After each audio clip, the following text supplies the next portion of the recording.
Bonsoir Paris, ici Cannes, c'est à vous déroule le tapis rouge à la 76e édition du plus grand festival de cinéma du monde.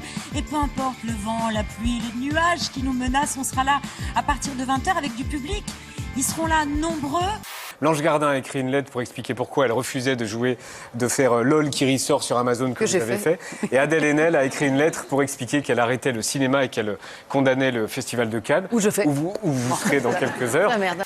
Véritable star du 7e art, Sophie Marceau aime aussi prendre sa plume et vient de sortir un recueil de poèmes consacré au désir féminin. En pleine promo de son ouvrage, l'actrice a accordé une interview au journal Libération où elle s'est confiée sur ses propres désirs. Si en matière d'amour, chacun a ses propres préférences, la femme de 56 ans a de son côté révélé être sapiosexuelle. En clair, la beauté d'un homme l'intéresse peu, elle est attirée par l'intelligence et par le savoir. Une déclaration étonnante qui a surpris de nombreux fans de l'actrice. Moi, oui, je vais à Cannes, je vais porter des robes sur un tapis rouge. C'est pas le programme le plus super choquant pour une actrice. Mais est-ce que c'est avec moi qu'on va faire la révolution ? Non. Pas sûr. Et peut-être qu'on en a besoin. D'une révolution. Le plus fou, c'est que ce film, vous en avez eu l'idée ici, à Cannes, ou presque, il y a 17 ans, la première fois que vous êtes venu sur la Croisette. Non, pas du tout. Ah bon ?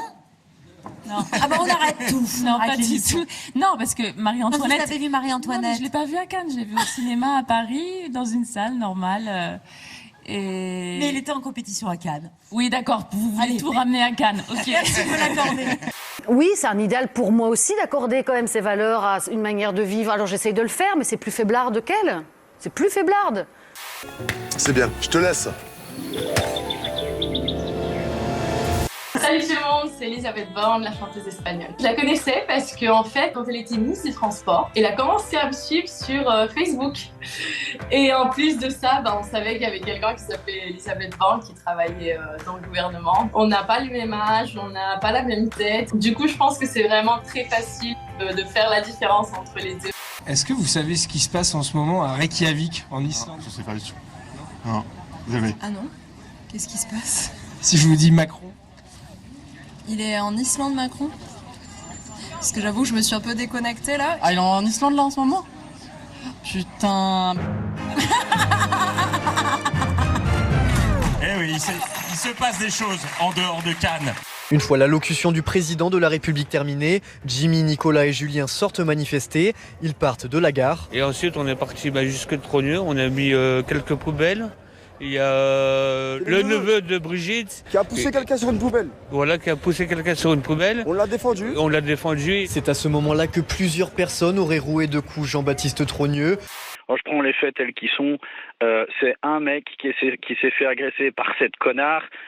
Tous plus éclectiques les uns que les autres. On a un mec de 35 ans qui traîne avec des mecs de 20 ans. Bon, on se pose la question, c'est jamais. T'as une gamine, elle est même pas majeure, on se demande ce qu'elle fout là. Et puis t'as le reste, mais tu l'entends quand ils parlent, ils sont bas de plafond, c'est obligatoire. Il y a eu juste des poubelles posées, il y a eu juste un sac lancé. C'est tout simplement ça, c'est quand après c'est Jean-Baptiste Trogneux qui est sorti, qui a carrément plaqué mon collègue à terre. Et moi j'ai juste attrapé la personne qui lui a roué le coup, je l'ai attrapé par derrière, je l'ai ceinturé pour dégager quoi. Jimmy, lui, assume ce qu'il s'est passé. C'est vraiment blessure légère. C'est pas parce qu'Aïe, c'est le neveu de Brigitte, Aïe, il faut le défendre. Non, à un moment l'autre, c'est bon, on vit dans une drôle de France, à un moment l'autre, il faut se réveiller. On peut pas rester comme ça, surtout avec un président qui nous écoute pas. C'est des mecs, je suis persuadé, ils ont pas travaillé un putain de trimestre dans leur année, s'il te plaît. Et ça vient, mais Macron, les retraites, machin, arrêtez 2 secondes. C'est 7 abrutis congénitaux qui ont décidé de s'en prendre à un mec tout seul. Voilà, c'est ce que je retiens. 7 contre 1. Ça va, tranquille, on est bien. En attendant l'arrivée du père, les gendarmes sont contraints de supporter les histoires du jeune homme pendant une demi-heure. Tu sais que j'ai une psychiatrie de la Légion. Ah oui ? Ouais, ça. Je peux pas baiser mon froc, mais je pourrais le baisser. Attention, vous avez perdu votre dentier. En vrai, vous savez pourquoi c'est le dentier en vrai ? Oui, c'est un dentier. Pour aller quoi, les gars ? Pour la boxe. Non, monsieur. Non, c'est là. Venez voir. Vous n'allez pas commencer à me dire que ce sont des débiles. Il faut faire qu'ils n'ont pas été conscients de ce qu'ils ont fait. Il faut juste vous n'allez pas commencer minute après minute à me trouver des circonstances atteignantes. Merde, quoi. Non, il faut juste faire attention aux comparaisons. Non, mais je fais pas attention, moi, c'est tout. Je fais pas attention. C'est un principe d'action. C'est très clair, principe d'action. Les jeunesses fascistes, ça te va mieux. C'était les mêmes principes d'action.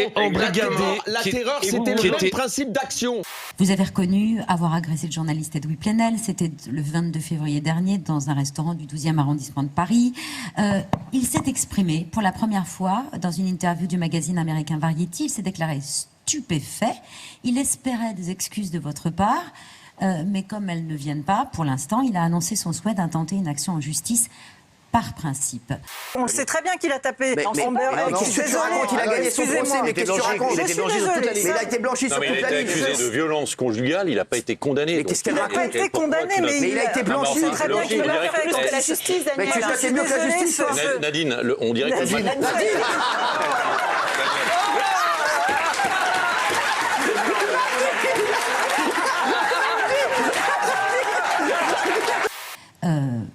Vous souhaitez toujours pas expliquer ce geste? Moi, je veux parler de Jeanne Dubarry. Ok. Et vous regrettez ce geste?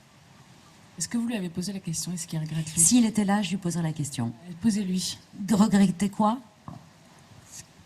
Non, je préfère pas en parler. Je ne regrette pas. Bon. Vous ne regrettez pas. Donc il va falloir un certain temps pour que ça... Oh non! Oui, on est là. Ah putain, excusez-moi, j'ai un double appel, j'ai cru que ça avait coupé. Non, on est là, Romain. Non. En fait... Et à qui vous parlez comme ça? À qui vous avez dit allô comme ça? Non, j'ai cru que ça avait coupé, j'étais dégoûté. En fait... Image rare, un jambon de Parme vu du ciel, une procession d'éponges de douche, un oiseau qui a tenté de s'envoler tant bien que mal, et enfin une énorme star. Comment ça, qui vous ne le reconnaissez pas, c'est lui, le seul, l'unique? Je suis Bernard Cadetti, le fondateur de Comme J'aime. Si même le fondateur de Comme J'aime est à Cannes, je pense que la quinzaine va être de toute beauté. Putain, c'est long. Ça sera raccourci au montage.